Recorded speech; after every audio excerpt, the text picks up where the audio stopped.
அவருடைய நாமத்தின் மேல் விசுவாசம் உள்ளவர்களா ஏற்றுக்கொண்டவர்கள் எத்தனை பேர்? லட்சங்கள், கோடிகள், எத்தனை பேரா இருந்தாலும் அவர்கள் அத்தனை பேர்களுக்கும் என்ன அதிகாரம் கொடுக்கப்பட்டிருக்கிறது? தேவனுடைய பிள்ளைகள் என்ற அதிகாரம். நாங்கள் அவரை அப்பா, பிதாவே என்று கூப்பிடுகிறதான உரிமை எங்களுக்கு கொடுக்கப்பட்டிருக்கிறது. நாங்கள் என்ன செய்கிறோம்? நாங்கள் அவரை விசுவாசிக்க வேண்டும். எத்தனை பேர் விசுவாசிக்கிறோமோ அத்தனை பேர்கள், சரியா? நாங்கள் அவருடைய கற்பனைகளை கை கொள்ள வேண்டும். அல்லது அப்பொழுதுதான் நாங்கள் தேவனுடைய பிள்ளைகள் என்று சொல்ல முடியும். அப்பொழுதுதான் நாங்கள் சொல்ல முடியும் நான் தேவனை அன்பு செய்கிறேன் என்று சொல்லி. இன்னைக்கு நிறைய பேருக்கு எப்படி தேவனை அன்பு செய்யறதுன்னு சொன்னால், நான் ஒரு 3 மணிக்காலம் ஜெபம் ஒன்று போட போகிறேன் அப்படி சொன்னால் ஆண்டவர் வந்து உடனே ரைட், இவர் தான் என்னுடைய ஆள் அப்படின்னு சொல்வார் என்று உங்களுக்கு ஒரு நினைப்பு.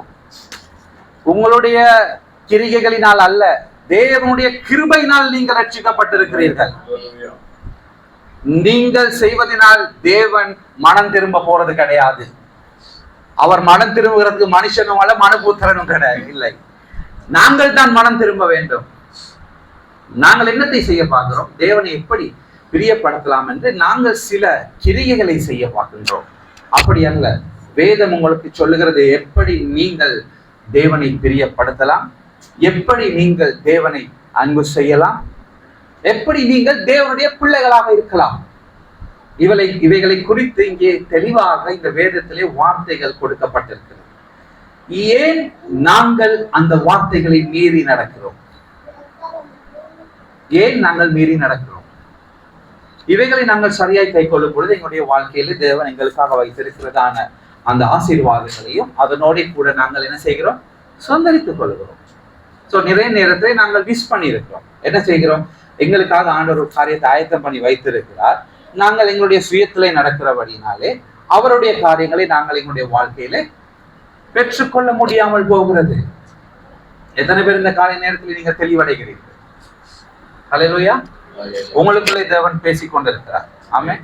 சில காரியங்களை அவர் என்ன செய்வார்? பிடுங்குவார், சிலதை நாட்டுவார். ஆமென். உங்களுக்குள்ளே ஜீவன் உண்டாயிருக்கும்படியாக அந்த ஜீவன் பரிபூர்ணப்பட அவர் இந்த பூமிக்கு வந்தார். ஆமென். ஹல்லேலூயா.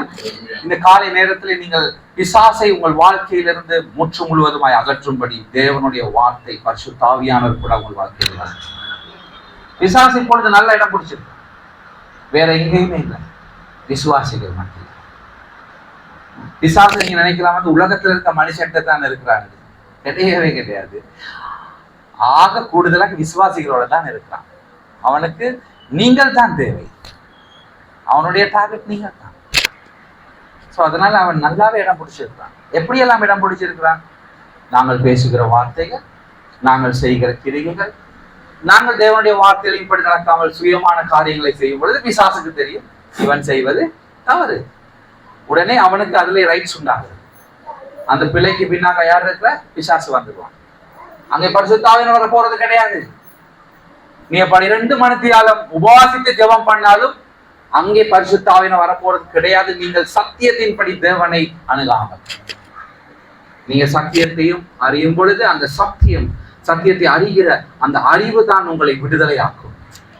அல்லேலூயா. அதனால நீங்கள் உங்களுக்கென்று நீங்கள் அமைத்து வைத்திருக்கிறதெல்லாம் அழகாகத்தான் இருக்கும். திடீரென்று இயேசு வந்தால் என்னவாகும்?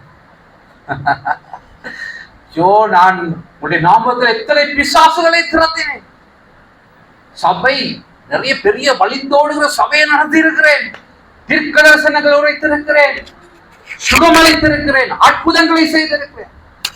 ஐயோ உன்னைய தெரியாது மகனே அப்படின்னு சொல்லிடுவாரு. அப்படிதான் எழுதப்பட்டிருக்கு. நான் உன்னை அறியேன். அவ இந்த ஒரு வார்த்தையை கேட்கறதுக்கு இவ்வளவு கஷ்டப்பட வேண்டியது இருக்கு. ஏன் இந்த வார்த்தையை நீங்கள் கேட்க இவ்வளவு கஷ்டப்பட வேண்டும்? இன்னும் ஒரு வார்த்தை உண்டு. நன்று நன்று நல்ல ஊழியக்காரனே, நீ என்னுடைய இளைப்பாறுதல் பிரவேசி. இதை நீ செய்வதற்கு என்ன செய்ய வேண்டும்? நீ தேவனுடைய சத்தியத்தின்படியாக உண்மையாய் நடக்க வேண்டும். ஹல்லேலூயா. தேவன் விரும்புகிற பிரகாரமாய் நாங்கள் ஒரு ராஜ்யத்துக்குள்ளே போகும் பொழுது அந்த ராஜ்யத்தில் இருக்கிற காரியங்களை, அந்த சட்ட திட்டங்களை நாங்கள் கடைபிடிக்கும் பொழுதுதான் அங்கே இருக்கிறதான வரப்பிரசாதங்களை எங்கள் வாழ்க்கையிலே நாங்கள் அனுபவிக்க முடியும். உதாரணத்துக்கு நீங்கள் யூகே, யுனைடெட் கிங்டம் அந்த ராஜ்யத்துக்குள்ளே நீங்கள் போகும்பொழுது அங்கே கொடுக்கப்பட்டிருக்கிறதான அந்த சட்ட திட்டங்களுக்கு அமைய நீங்கள் இருப்பீர்களாயிருந்தால் அவர்கள் உங்களுக்காக வைத்திருக்கிற வெகுமதிகளை உங்களுக்கு அவர்கள் தருவார்கள். நீங்கள் அங்கே போயிட்டு ஸ்ரீலங்காவில் இருக்கிற சட்டத்திட்டங்கள் படித்தான் நான் நடப்பேன் சொன்னால் சிறைச்சாலையில இருக்க வேண்டி இருக்கும். உண்மையா பொய்யா? அதுதான் உண்மை.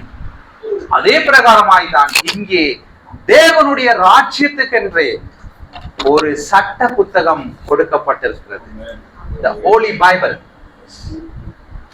இந்த புத்தகத்தின்படி நீ இருக்கும் பொழுதுதான் தேவராஜ்யத்தினுடைய மகிமையை உன்னுடைய வாழ்க்கையிலே காணும். நீ தேவனுடைய ராஜ்யத்தின் மகிமையை எவ்வளவு தூரம் நீ கண்டிருப்பாய் என்று சொன்னால் சில நேரம் ஒரு கடுகளவு கூட இருக்காது. ஏன்?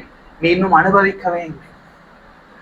ஆனால் காலத்தை பார்க்க போதர்களா இருக்க வேண்டிய நீங்கள் இன்னும் பாலை குடித்துக் கொண்டிருக்கிறீர்கள். என்னத்தை குடிக்கிறீங்க? குழந்தைகள் போல, சின்ன பிள்ளை போல பால் குடிச்சு கொண்டு இல்லை. நீங்கள் வளர்ச்சி அடைய வேண்டும். உங்களை பார்த்தா நீங்க எத்தனை மாட்டு எச்சிக்கப்பட்டீங்க? நான் 1990 அப்படி சொல்லும் பொழுது பிரைஸ் லார்ட் பாஸ்டர் அப்படி என்று சொல்ல வேண்டிய காலகட்டத்தில் இருக்கிறீர்கள். ஆனால் நீங்கள் எப்படி நடந்து கொள்கிறீர்கள்? குழந்தைகளை போல். ஏன் குழந்தைகளை போல் நீங்கள் இருக்கிறீர்கள்? வேதம் உங்களை அழைக்கிறது. தேவனுடைய ராஜ்யத்தை மத நீதியை நீங்கள் தேடுங்கள். அல்லேலூயா. அதற்காகத்தான் தேவன் உங்களை அழைத்திருக்கிறார். நீங்கள் இன்னும் சின்ன பிள்ளைகளை போல் நடப்பதற்காக அல்ல. சபை என்னதுக்காக நீங்கள் வருகிறீர்கள்? உங்களை ஆயத்தப்படுத்துகிற ஒரு ஸ்தானம். எதற்காக? பரலோகம் செல்வதற்காக. சோ நீங்கள் ஆயத்தப்பட வேண்டும். இங்கே நீங்கள் உங்களுக்கு தேவையானவைகளை நீங்கள் சரி செய்து கொள்ள வேண்டும். இங்கே ஏதோ ஒரு கடமைக்கு வந்தோம், எனக்கு ஒரு பொறுப்பு கொடுக்கப்பட்டிருக்கிறது, அது ஒரு கடமை கொடுக்கப்பட்டிருக்கிறது, இதை நிறைவேற்றினால் சரி, பாஸ்டர் சொன்னதை செய்தால் சரி ஆசீர்வாதம், இங்கே மூப்பர்கள் சொன்னதை செய்தால் சரி அது ஒரு ஆசீர்வாதம். இப்படியாக நீங்கள் முட்டாள்தனமாக நினைத்து நினைத்து நினைத்து உங்கள் காலங்களை வீணடிக்கிறீர்கள். பாஸ்டர் சொல்லுகிறதையும் செய்ய வேண்டும். சத்தியத்தை நீங்கள் உங்கள் வாழ்க்கையிலே கைக்கொள்ள வேண்டும். அல்லேலூயா. அவைகளை நீங்கள் செய்யும் பொழுதுதான் நீங்கள் தேவனுடைய ஆசீர்வாதத்துக்கு சொந்தக்காரர்களாக மாறுகிறீர்கள். யாரும் சில பேருக்கு பாத்தீங்கன்னா எனக்கு தேவனுடைய ஆசீர்வாதமும் வேணாம், எனக்கு சுகமும் வேணாம், எனக்கு சமாதானமும் வேணாம், எனக்கு சந்தோஷமும் வேணாம், எனக்கு ஒண்ணுமே வேணாம் அப்படின்னு சொல்லி ஒரு வித்தியாசமான ஒரு நிலையிலே காணப்படுகிறார்கள். அது ஆபத்தான ஒரு நிலை. அங்கேதான் பிசாசுகளை வேறு பிரித்து இருக்கிறான். எதற்கு தெரியுமா? ஏற்ற சமயத்துல ஒரு அடி போடுவதற்கு அதோடு முடிச்சு எல்லாமே முடிச்சு. திடீர்னு ஒன்று நடக்கும். நேற்றிரவு திடீர்னு ஒரு மெசேஜ் வருகிறது. ஒரு படம் வருது. என்ன இந்த படம் வந்திருக்கு பார்த்து அவர் இறந்து போய்விட்டார். அவருடைய வயது 50. நான் ஆச்சரியப்பட்டேன். போன வாரம் தான் என்னோட பேசி கொண்டிருந்தார். என்ன நடந்தது? மனிதனுடைய வாழ்க்கைக்கு உங்களுக்கு காலையிலே நீங்கள் சொல்ல முடியாது.